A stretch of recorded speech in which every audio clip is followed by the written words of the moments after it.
Dollar General sighting. Every 7 miles, folks. Casualty of war here. Firing his life away. That's where we at? I don't even know where we're at. Not sure. Welcome to Arkansas, the natural state. Illinois. Made it.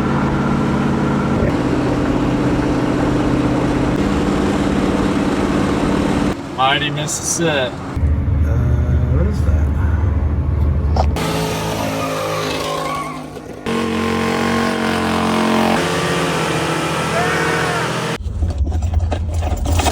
New key.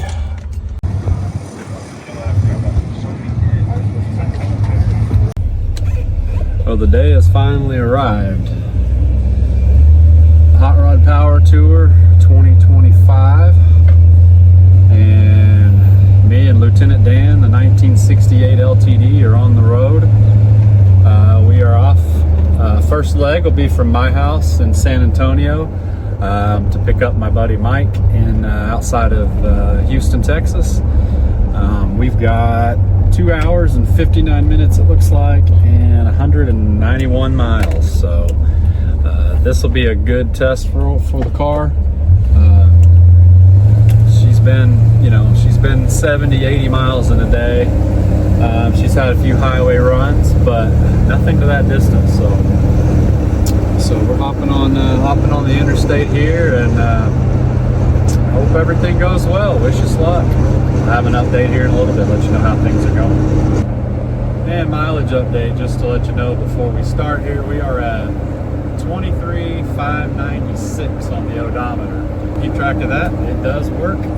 So yep, 23,596.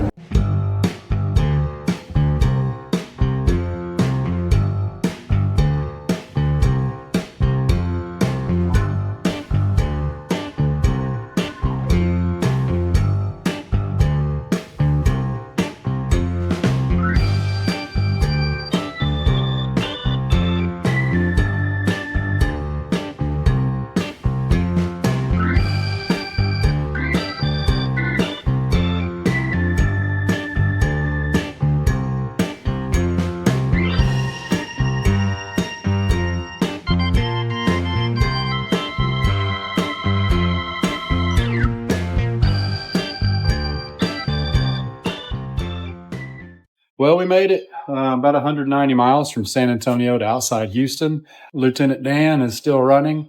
We did have an issue with the overheating light, the hot light coming on about 75 miles into the trip. I was pushing it fairly hard, probably running 75-ish or so on the interstate most of the time with the AC on. Turned the AC off, slowed down. It got better. Light went off, kind of intermittently coming on and off. So I kept it pretty much under 65. I pulled off finally to let it cool off. It did push a little bit of water out of it. Kind of weird deal. I shot the laser thermometer and everything. Nothing seemed overly hot. Maybe 220s was about the hottest thing I found. Pushed a little bit of water, but we left there. Drove the remaining, 65 or so miles with no problems. Light never came back on. But I did just swing by and grab a thermostat. So we've got a thermostat for it. Also got a different cap for it. We're running this 13-pound cap here with the lever. I did find a 16-pound cap. We'll get that swapped out. A little bit heavier cap because this does not have an overflow bottle on it. It's just got a tube that vents to the ground. So it doesn't really have the option to suck that fluid back up into it. So we're going to do that. We're going to swap that thermostat for a 160 and top off the fluid again. And that's really about it. See where we go there. I mean, this thing's got a brand new radiator, fan shrouds on it. I just flushed the cooling system. Did get a gauge. Got some gauges here. So we're going to go ahead and put some gauges on it. At least just do the water temp gauge. We kind of know more what's going on. I don't know what the light really is trying to tell me, what it thinks hot is compared to what we're seeing. So that's where we're at on it right now. I'm going to get to work on it, do a few of these things, get these tidied up so we can get on the road tomorrow. Hopefully not have any more issues. All right, updates. Got the water temp gauge installed. Everything seems to be going good. Went through the system, topped it back off, let it run a while at idle. And I think we're doing all right. We're sitting, she likes to idle about 170 or so with the 160 thermostat in. It makes sense. 165, 170. Seems to be opening pretty much on cue when you check the temps with the laser. So yeah, I mean, that seems okay. Put the 16-pound cap on it, so we'll try that too. Maybe that'll keep us from pushing a little bit of water, keep the temps down. We'll just have to drive it and just see how it goes. Let's hope for the best. There's our temps. We are sitting here at idle. Yeah, about 170 right now. Disregard voltage and oil pressure. Neither one of those are hooked up. We got lights on those. I verified that the alternator is charging, so I'm not too concerned about that. Oil pressure, I mean, seems fine. We made it, 190 miles already, no problem. So I'm just gonna assume that's okay for now. I think this will be it for today. We'll just finish packing our stuff up here at my buddy's house, and we'll get on the road, start heading towards Indy tomorrow. We got a long day, and I hope old girl is up to it. Mileage update, as of right now, we are sitting at, let's see, 23,796. So I think that's about, I don't know where we started. I think that's close to 200 miles, so from when we started. So yeah, I'll take it. She's done good so far, and we'll just make sure we keep this cooling thing under control. We'll be all right. I think that's going to wrap it up for today, and we'll see you guys tomorrow. Good morning. The day is officially here. It is Saturday before power tour. We've got the LTD mostly loaded down. Got a few more things to pack and grab, and then we will be getting on the road here soon. Get some gas and get going. All right, catastrophe number 1 today on power tour. This is a first. Bingo card. Get under here and, okay, first you gotta guess. What's your bet? What's your power tour failure bingo card say? If you had exploding muffler, you are the winner. There is some good advertisement for Cherry Bomb. The Cherry Bomb exploding turbo muffler. Yeah. So Chinesian's finest.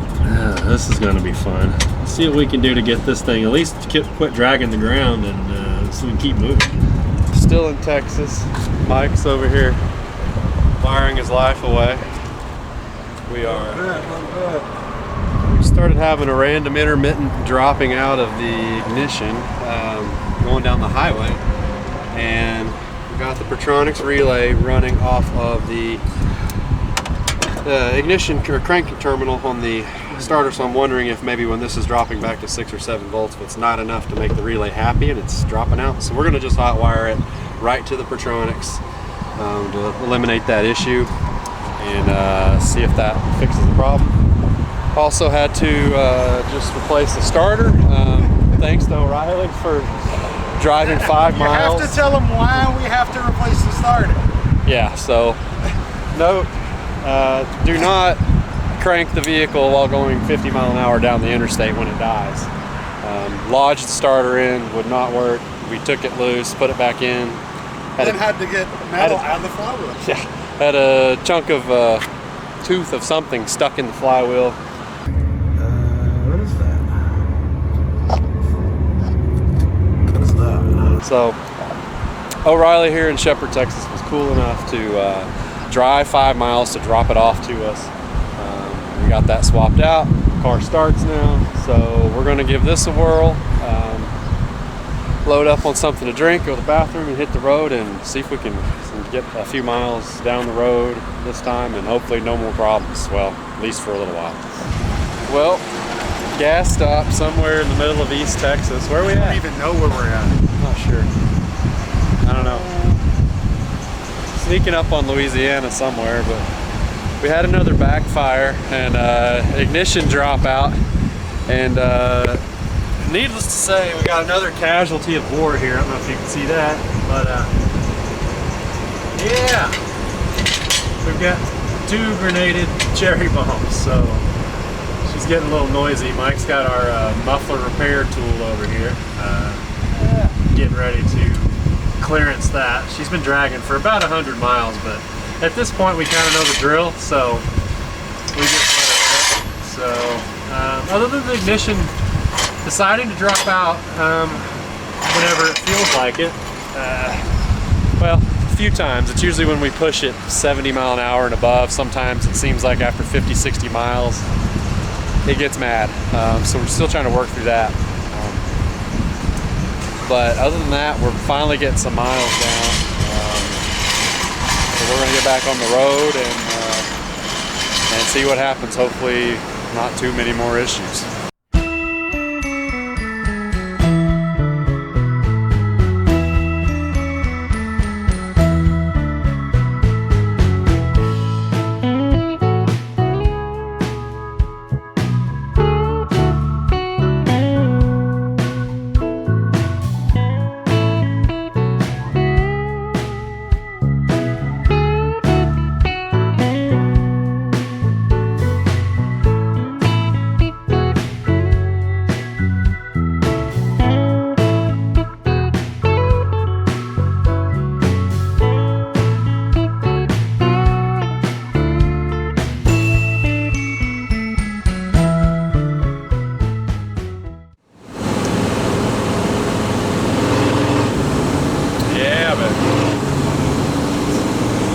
Welcome to Arkansas, the natural state.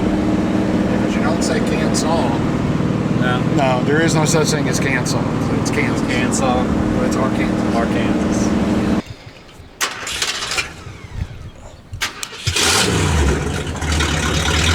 Good morning. Day 2 of power tour. Well, not power tour, but getting to power tour. It's Sunday. As you can see, our mufflers do sound good still.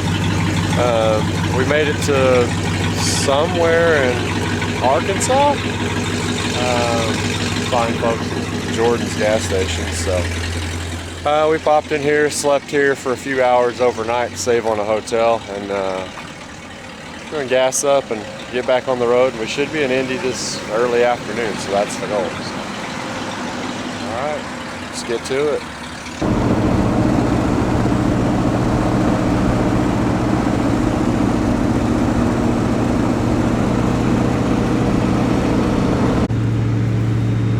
Dollar General sighting. Every 7 miles, folks. Illinois. Made it.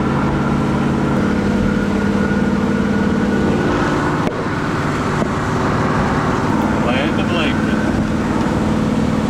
Well, at last, after some cooling issues, 2 blown out mufflers, 1 starter, an angry ignition coil, and spending the night in a truck stop parking lot somewhere in the middle of Arkansas, we finally traversed the 5 states and over 1,200 miles to make it to Lucas Oil Raceway Park in Indianapolis, and the start of Hot Rod Power Tour 2025.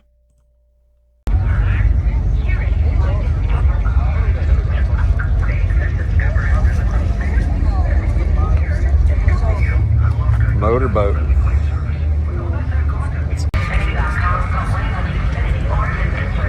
Nice rig.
That's great.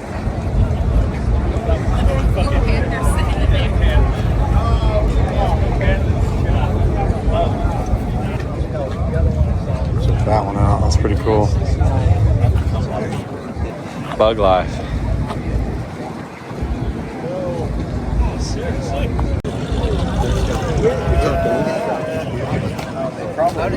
Higher than the car. Yeah, we used to tower. Yeah, you have to watch bridges and stuff. Here we go. Soft spot in my heart. The weird, the unwanted. Why would you do that? The Fairmont. Yep. Even for Ford to make it a two-door and put a V8 in it. Well, or give you the option to put a V8 in it. It's like, all right, I see you, Ford. I got you.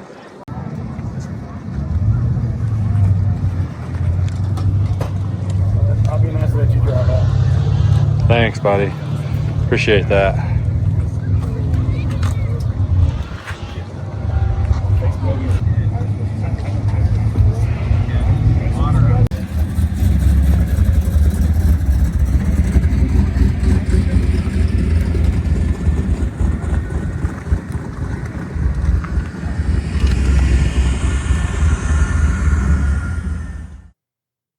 Well, as at this point, we decided to call it a day at the track and head to the hotel and take our newly found Harbor Freight Sawzall and our O'Reilly glass packs and do a little bit of parking lot exhaust work. So we've got that done. Decided to sit back, relax, hang out with some new friends we met, drink a few cold beers, and of course, you got to watch some hotel burnouts. Better watch out.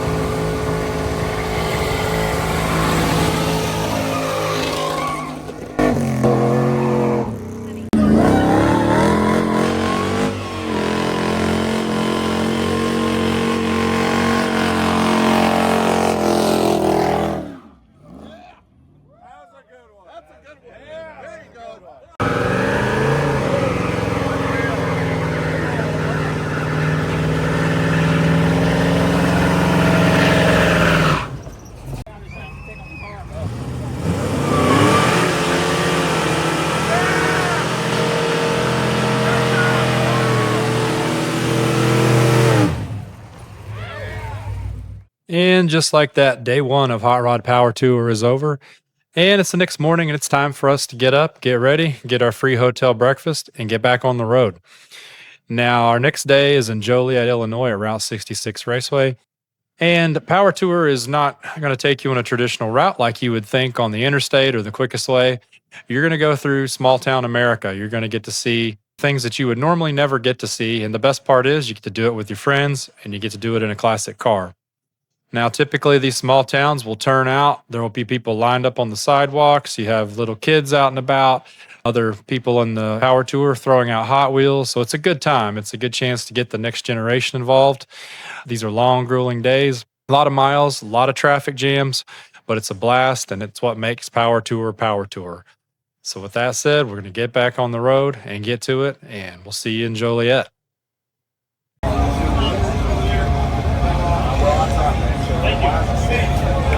That's cool. That's what I said.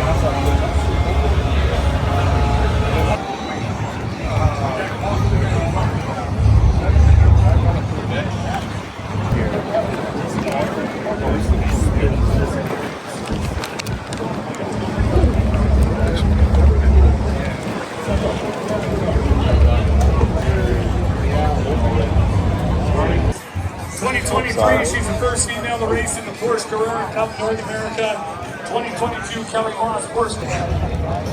Think the LTD will make it to Hong Kong?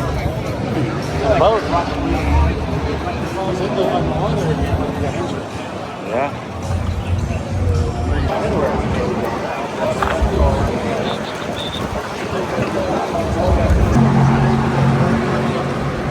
Maybe swap.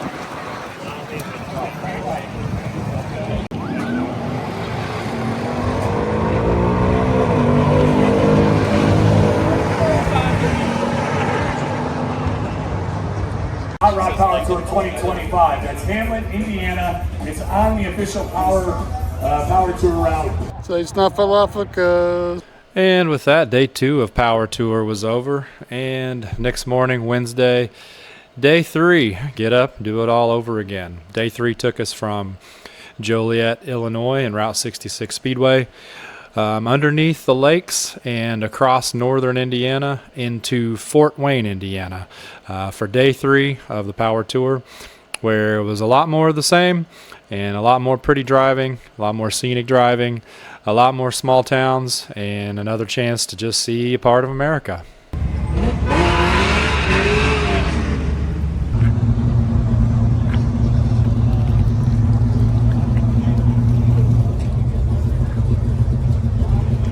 Very clean.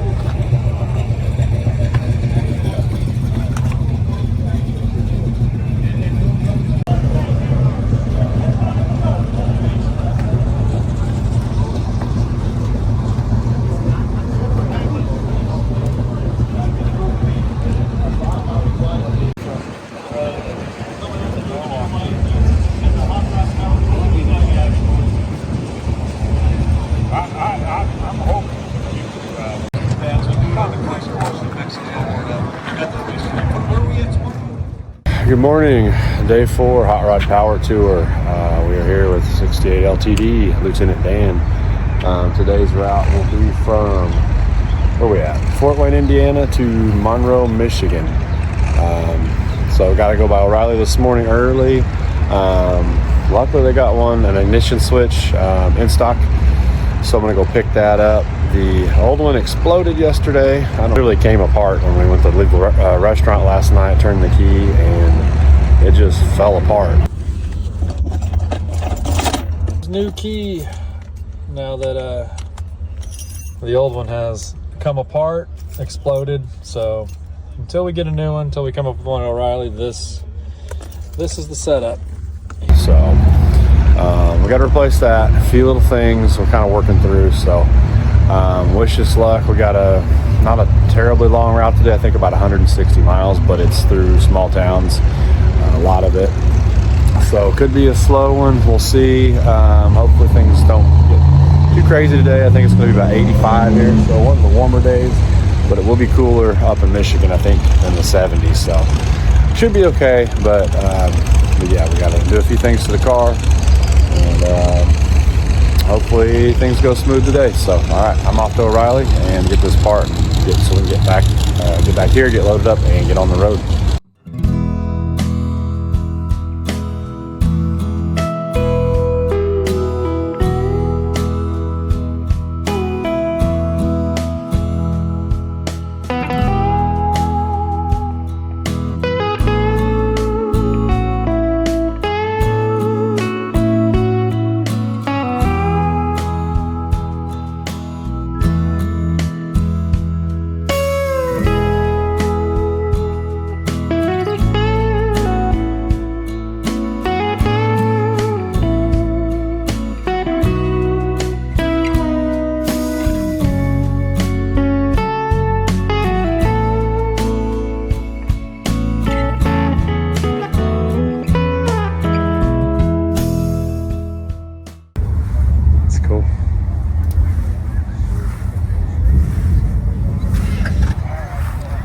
Ooh, look at that interior. It's nice. When I was in high school, a guy down the street from me had a Grand Prix. Not this year, it was a good year. Yeah, he's what he always took me to school. Before I was driving. Yeah. Pretty cool.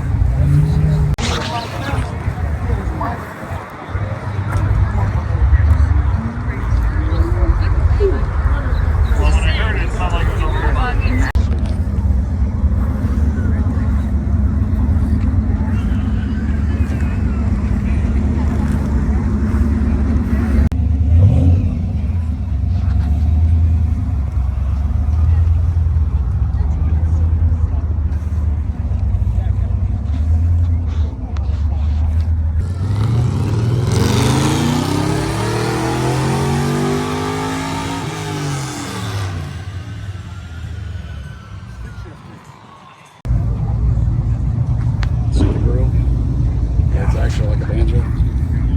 That's cool.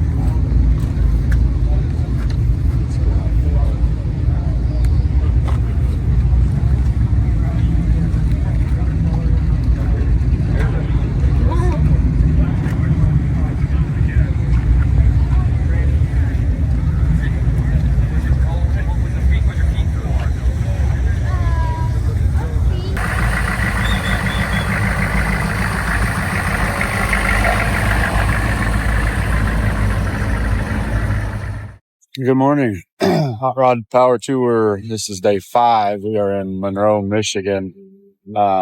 Today's route takes us to around the lake through Toledo area, into Norwalk, Ohio to Summit Motorsports Park, for the final day of Power Tour, the final stop, with the 68 LTD. A few issues along the way, but not too bad. But I think it's a 116-mile route today, so we'll see if Dan can go ahead and get us the rest of the way.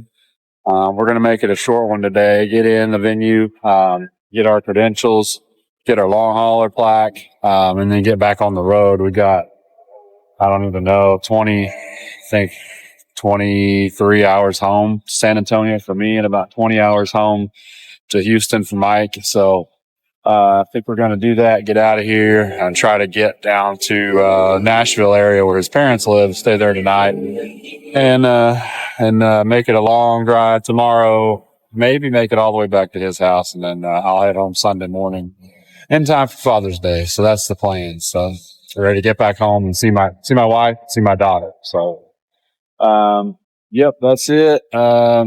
Let's get on the road here. You got it in you, Dan. Another 100 and some odd miles. There it is.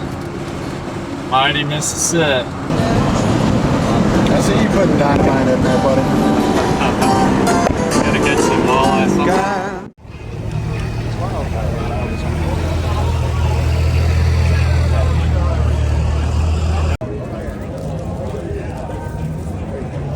She made it. Long hauler, Lieutenant Dan. And that's what Hot Rod Power Tour is all about. Taking an old car that's been off the road forever, see what you can do with it, get it roadworthy. You can get it on the road. You can do something with it. This car should prove to anyone that anything can be brought back to life if you're willing to work hard enough for it. This is the end of Power Tour. It's always bittersweet, but everybody's ready to get home to their family. Father's Day is on Sunday. So it's that time. Head up and down Vendor Row. Make sure you got your stickers and catalogs, anything you've missed. Hop in the car, hit up the gas station, spend $40 in beef jerky and Diet Coke, and get on the road. We've got a long one to get back to Murfreesboro, Tennessee tonight from Norwalk, Ohio. And then from there the next day, it's on from Murfreesboro all the way to Houston to Mike's house. And then I've got another leg on Sunday, the last 200 miles or so to make it home. And that's where we'll pick up is when we make it back to Houston. And we'll see you then. Good morning. We are back outside Houston, Texas, back at Mike's house. We made it back in last night about probably 12:45. A long trip, but here it is. The 68 LTD has got us this far. Lieutenant Dan has got one more leg to get me home now. Let's see, about 190 miles back to San Antonio. It's humid as heck today, already getting warm, so I'm gonna try to get on the road here pretty soon. Get it home before it has too much of a chance to try to overheat along the way. So so far so good. Dan's done a pretty dang good job. So I'm gonna get packed up, go through the car, make sure we got everything sorted out, and get on the road. All right, we are 46 miles from home. Last stop, we just stopped to go to the bathroom. Adjust the mirror here. We are in Guadalupe County, Texas, not too far from home. So Lieutenant Dan, apparently Lieutenant Dan does have legs because we are almost there. Last stretch here is going to be just kind of monitor temperatures, make sure we don't push it too hard, because it's hot outside here. We are definitely back home. It is really humid and it's hot. So we can't get too bananas with it on the interstate. You push above 70 for very long, she'll start to get warm. So we got to kind of maintain that. I usually been running 65 to 70 back and forth, kind of modulate the temperature. Watch it get to 200, 205, which again, that's not bad. I'm not afraid of that. 210, 215, 220, I really wouldn't even be too afraid of. But the problem is that we discovered on the way out of town, the beginning of the trip, that turns out the coils don't like things about 210, as you might remember. They seem to get hot, and they're kind of nestled on top of the intake manifold, right behind the AC compressor, sort of partially under the air cleaner. Just not a lot of airflow going on right there, and not a lot of room to cool. So if you remotely located that coil onto, an inner fender or somewhere where it can get some more airflow, I think you'd be fine. You can push this car harder, but we just, it seems like that's what we were having the problems with. The coil dropped out a couple of times. Hey there. Don't mind me, just cruising down the road in my old car. So yeah, we're gonna try to avoid that. So we got, another 40 some miles to go. My shoulders, my neck, my back, everything is tired of being in a car. We sat in the car for before 8 a.m. yesterday until about 12:45 a.m. last night. So a long time with just stops in between to get gas. We got stuck at Buc-ee's for probably an hour. It's probably the longest gas station traffic jam I've ever seen in my life. I've been to Buc-ee's plenty of times here in Texas. This one was in Alabama, and apparently everybody in Alabama or passing through Alabama thinks you gotta go to Buc-ee's. So we went because I didn't want to overpay for a can of WD-40. Trying to get the throttle linkage to feel a little smoother. Seems to get a little bit tight after driving it for a bit, so I don't know what that's about. In the mornings it feels fine again, so got to do some work on that when we get back. Yeah, just monitoring temperatures, driving along. Car runs fine, runs good. Just these 390s, I don't have a lot of this. Just not a very big radiator, and there's not really a lot of space to put a bigger one. But I mean, still, we got the AC cranking. It's comfortable, cruising along. It's doing it just fine. So yeah, I'll take a minute to talk about the tour. We had a lot of fun. I got to meet a lot of cool people, especially Monday night, hanging out in the hotels with those guys, parking lot. It was pretty cool. People from all over. Met people from Massachusetts, the Dakotas,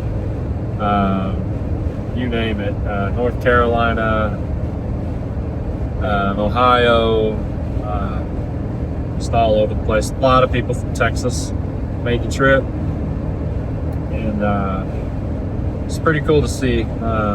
We had a few issues along the way. We had first full issues we had heading out of town. The coils dropping out, and then of course me hitting the key, thinking the engine had died, and it had not. It was most definitely not dead. It was running, and that jammed the starter, locked the starter up, kind of chewed up some of the teeth on it, wedged a piece of metal in between the starter and the flywheel. So as you saw, we had to take that out. Got that fixed. The nice folks at O'Reilly there, and I believe it was Shepherd, Texas, on their own time, their own personal vehicle, drove 5 miles to bring the starter to us because you can't get an Uber out there. So that was very cool of them to do. On the weekends, they normally have a route, but on Saturdays they don't have a route because it's a small town. Had that issue. Yeah, but change the starter, kind of figure out the car, shake it down.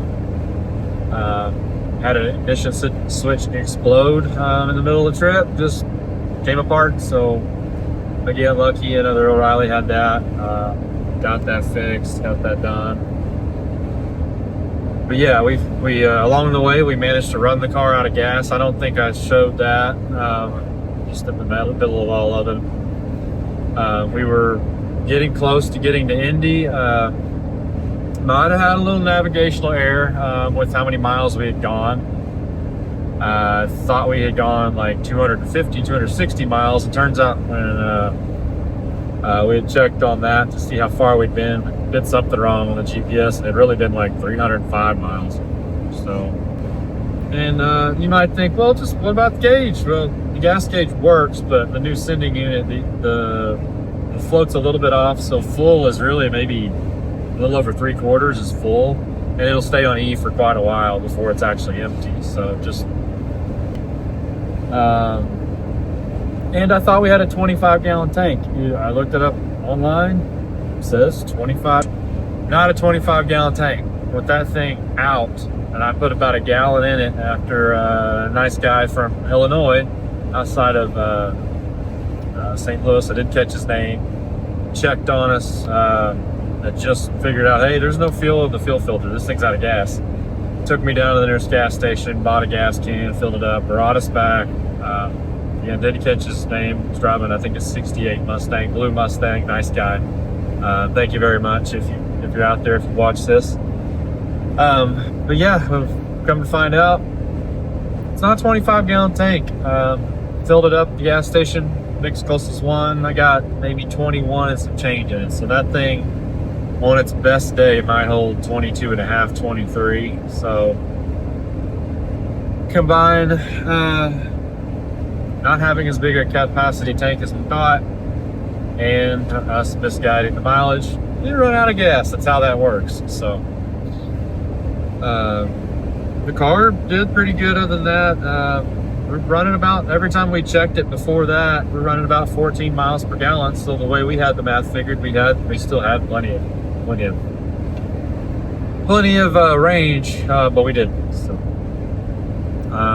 ignition switch, starter, coils getting a little warm, dropping out, running out of gas. Other than that, we always brake squeak. We were having a brake squeak. Have not heard it today, but we heard it Thursday, started hearing it Friday.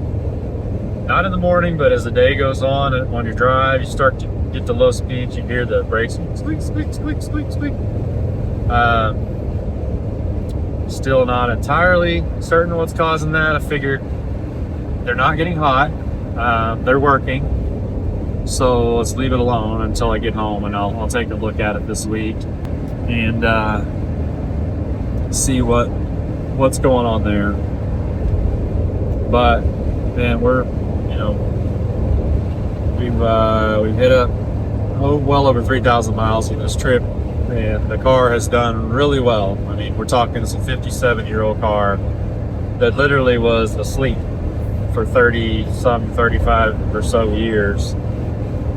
And I didn't touch this car. I believe it was April 15th. This is the first day I started working on this car. Brought it out of the storage unit. Had not touched it. Other than cleaned up the wheels and painted them, had tires mounted. But other than that, hadn't done anything to the car at all. And it's pretty remarkable. You can spend, basically a month working on a car that needed everything gone through, and turn around and drive it over 3,000 miles successfully. I say successfully, we've still got about 30 miles to go. Either way, it's a success to me. And that to me is what Power Tour is about. I know a lot of people, they have their complaints about it. It's this, it's that. The lines get too long. It's, why aren't the prizes better? Why isn't this? Why isn't that? But, the stops and all that to me is really just kind of an afterthought. It's the journey that is the appeal to us that do it. I know there's guys out there that take their, new models, Chargers, and Mustangs, and Camaros, and Corvettes, and whatever. That's fine. You got your plan Bs, your plan C, plan D. You take your pickup truck. You just couldn't get, your other stuff done in time. That's cool. Everybody's having a good time and fun, and everybody gets their own thing out of it. But for me, it's the challenge. That's the challenge. Last year we took my C10. That was a brand new build. I need to do some stuff on that video than that so you guys can see it. It was a brand new restoration, completed. The truck had maybe 400 miles on it when we left, and went pretty flawlessly, really, the whole way. That was fun, but again, everything was new on that truck. So was it a challenge? Sure, it was a challenge, but I kind of wanted a bigger challenge this year to see, can we take this car that's literally has not been on the road in forever and make it do this. And Soulmate disconnected. And that's the challenge for me, and the appeal of power to it, and just the experience. The breakdowns are half the fun. The gas stops, the rolling car show, the small towns, getting to see stuff that you never ever see. There's no reason in my lifetime that I'll ever see a lot of these towns and places we got to go through and see just on my own. There would be, literally no reason to do that other than this experience. So that's what's cool, being able to do that and prove to yourself that you can do it. You can take your knowledge, you can problem solve, you can figure things out on the fly. You can think outside the box sometimes. I had to hotwire the car when the ignition switch exploded. So I'm like, okay, what do I got in the trunk? What kind of wire do I got back here? Turn the fuse holder into the key. Jump started at the starter solenoid. What do we do, with the starter? How do we get that? We can't get one. How can we get help? I had to push the car off the road into the gas station when it was dead there from doing that. It takes a lot of help, but the challenge, that's what I like about it. But yeah, so it's a great experience overall.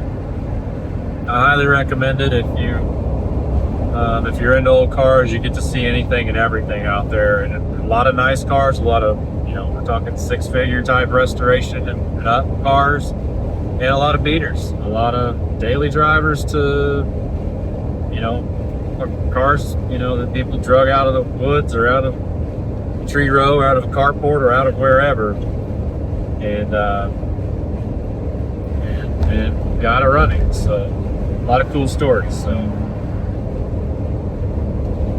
yeah, that's sort of my synopsis on the power tour this year. We're pretty close to home here, so I'm going to focus on this thing. We're going to drive, and hopefully we can make it home the rest of the way. Well, as you can see, our 68 LTD made it.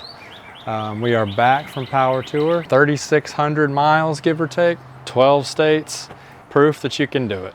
35 years off the road, a little bit of hard work, a little bit of money, and we got this car back on the road, and hopefully get it to somebody who will enjoy it, take it on some cruises, have some fun with it. Go ahead and pass it along. I just want to say thank you for watching. Thanks to everybody, comments, likes, subscribes, does all the stuff that you're supposed to do for the YouTube thing. Really helps me out, new channel, trying to get my deal going. Really appreciate it. Got a couple cool projects that's kind of waiting in the wings here. We're going to get started on soon. Got to decide on which one to start next. If you want to see a fairly short one, let me know, or if you want to see kind of a build series where we break it out in 3, 4, 5 episodes or so. I've got a project like that too. So both of them are a little bit different from this one. But you never know what I drag home. I get on Marketplace, start typing stuff up, next thing you know, you got something on the trailer. So that's just how it goes. But anyways, thank you very much for watching. I appreciate it, and we will see you next time.